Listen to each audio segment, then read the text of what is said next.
અમદાવાદના સારંગપુર વિસ્તારમાં મોડી રાત્રે પીઆઈની પેટ્રોલિંગ કારને એક ડમ્પર ચાલકે ગંભીર રીતે ટક્કર મારી હોવાની ઘટના સામે આવી છે, જેમાં અમદાવાદ ટ્રાફિક પોલીસ અધિકારીઓ કાલુપુર સર્કલથી સારંગપુર તરફ જતા બીબીસી માર્કેટ નજીક નાઇટ પેટ્રોલિંગ કરી રહ્યા હતા.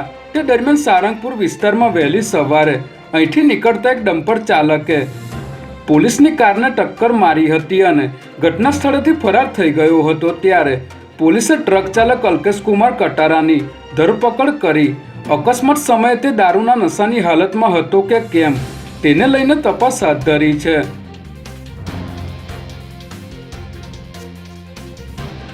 બોપલના સેલામાં રહેતા 43 વર્ષીય આધેડની સાવકી સગીર પુત્રીએ પ્રેમી સાથે મળીને ઘરમાં જ ચોરી કરી હોવાની ચોંકાવનારી ઘટના સામે આવી છે, જેમાં સગીરાના પ્રેમીએ નાણાંની જરૂર હોવાનું કહેતા સગીરાએ તેના પિતાનું લોકર જ ઘરમાંથી ઉઠાવી લીધું હતું અને લોકરમાંથી નાણાં સહિતની મત્તા ચોરી કરીને લોકર ફેંકી દીધું હતું. ત્યારે આ ઘટનાને લઈને સાવકા પિતાએ પોલીસને જાણ કરતા બોપલ પોલીસે ગુનો નોંધી સીસીટીવી ફૂટેજ ચેક કરતા તેમની સગીર દીકરીએ જ ચોરી કરી હોવાનું સામે આવ્યું હતું, જેને પગલે પોલીસે સગીરા સામે કાર્યવાહી કરી તેના પ્રેમી ઋતુરાજસિંહને ઝડપી લીધો હતો.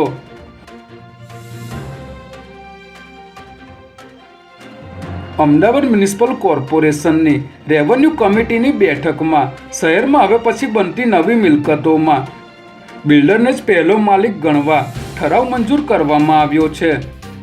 ઘણા કિસ્સામાં બિલ્ડિંગ યુઝ પરમિશન મેળવતા સમયે જે તે બિલ્ડર દ્વારા 25 કે 30 મિલકતની ટ્રાન્સફર ફી ભરી દેવામાં આવતી હોય છે, જે બાદ મિલકત ખરીદનાર દ્વારા જ્યારે મિલકત ખરીદવામાં આવે તે સમયે નામ ટ્રાન્સફર કરવા માટે ફી ભરવામાં આવી ન હોય તેવા કિસ્સા ધ્યાનમાં આવ્યા હતા. ત્યારે આ ઠરાવને કારણે મિલકત વેચાયા બાદ ટ્રાન્સફર ફી ભરવા બિલ્ડરો દ્વારા શોધવામાં આવતી છટકબારી બંધ થશે એવો શાસકોએ આશાવાદ વ્યક્ત કર્યો છે.